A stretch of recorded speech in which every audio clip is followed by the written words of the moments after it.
Hi everybody, this is Black Lion.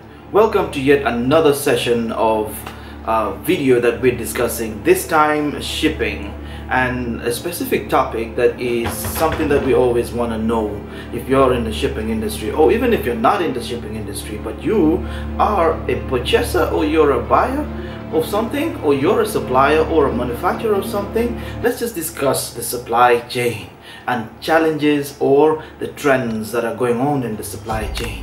Now, usually these trends can be broken down to different levels, can be broken down to the country level, to the region level, or worldwide level. Now I'm mentioning a couple of trends that are going on worldwide, but of course you know that these trends end up affecting you in this industry, or if you're just a member of the supply chain, you just might want to know some of these trends.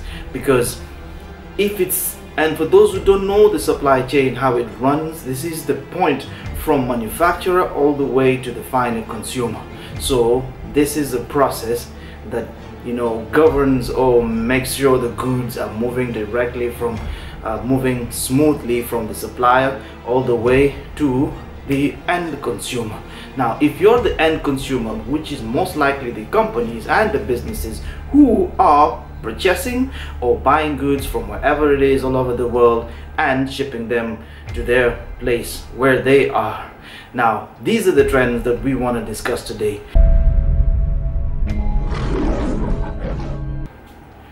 Many of us have been asking, why are my prices getting so high? Why are my costs, increasing? Why are the charges to these goods that I used to buy this and this and this from just a year ago? Why is it still up there? What is the problem with the lead time? How come that I've made an order and it's coming 1 month and until now we haven't received goods that usually take about 25 or 20 days to arrive? All these questions come into play and are usually affected by some or most of these factors that I'm gonna mention right here. One of them is scarcity of equipment, difficulty in getting space, also, and disruptions in many of the ports that are happening. So equipment scarcity is a big issue that is happening all over the world, but in different intervals, in different time frames. And this is, for example, I give an example what happens in Felix store just nearly a month ago. They just go back to work. This is one of the biggest ports in the UK, and there has been a strike. And when that strike happened for a week, what happened was, the ripple effect was felt over from whoever or whichever suppliers that were receiving from these ports. So many other ports. We're talking Yanchang, we're talking Shanghai, and just recently in Ningbo in China, there has been a couple of lockdowns that have led to scarcity of equipment. And also some of these things are mainly moving forward just post-pandemic period. Now, we know the COVID-19 ended a couple of years ago now, but the effects are still being faced until now. What happens is that suppliers and consumers are now planning way ahead for their deliveries. You have been making orders when you need them, 15 days into the order running out. Now you have to make your plans and make your orders and arrange with your suppliers a month or even 2 months before. So this helps to mitigate this kind of thing. So this is what is happening. So you can avoid it. A couple of times you will face scarcity of equipment, and there's nothing much you or your freight forwarder can do unless the equipment is available and book it on the next available schedule. The landscape, acquisitions and mergers with big players in the market, in the shipping industry. We're talking large companies that are merging in order to be able to make their services smoother and keep flowing well. You see, to be honest with you, a couple of years there has been discussions of mergers, but only until recently a lot of mergers have happened, and that has led many big players bring large companies together to be able to support and make their flow in the supply chain smoother and smoother. But of course, I'll mention a couple of these mergers. Right, one of them is Maersk. AP Moller, Maersk taking over Sealand, P&O, and Hamburg Süd. Imagine these three players who have been running independently come together. Imagine that kind of logistical firepower that brings to the freight industry. This is just one of them. The other would be CMA CGM taking over NOL and APL. Again, look at that kind of merging that increases the strength of that conglomerated group together. Then you look at what has happened with Hapag. Hapag now also taking over DAL, which would be Deutsche Afrique Linien. I don't even want to pretend that I can pronounce that right, but that gets you to understand that that player is a key player in the African market. Further acquisitions by the same Hapag group would be UASC and CSAV. All these coming together to be, adding more, firepower to the group. And then imagine one network, a combination of three Japanese shipping companies. That all just brings together a lot of things. What could this mean for you? This could mean maybe a smoother flow of goods, maybe reduced time frame for when you can receive your goods. Lead time definitely leads to a shorter lead time for you to be able to receive your goods, and that makes you be able to satisfy your customers well. But also, what does that mean for the freight forwarder who's handling the same situation and the shipment right from the supplier all the way to your warehouse? Now this is another challenge, but also which is an opportunity. The biggest platform for the biggest challenge to mergers always leads to a cut down or a lockout on the on the freight forwarders part of it, but again does not eliminate the use of the freight forwarder. The freight forwarders would be still so significant in a way that the freight forwarders may handle more personally shipments of their customers. They may be more intellectual or maybe experienced in the fact that they're able to move shipments within a country or within a region. So that doesn't take away the freight forwarder. It just gives them the ability to increase their levels in especially clearing and also being able to drive goods to the last mileage to the customer, and also be able to smoothly handle the processes within their region and their countries. So moving forward, let's just not forget congestions, port congestions. You cannot be able to speak about trends in shipping industry and not be able to mention port congestions, because these are coming from many factors. Some of these places have been receiving a lot of port congestions. For example, as I mentioned before, now those who are having a lot of equipment coming from China and main ports such as Jiangxi, Shanghai, as well as recently Ningbo. A resurgence of COVID has led to the lockdowns of these ports. That has led to equipment being scarce. It has led to lead time being affected. It has led to rates increasing. Some of these factories are in places that are still in lockdown or were in lockdown, and at the time of this video, just right now, Ningbo has completed the lockdown in just last month.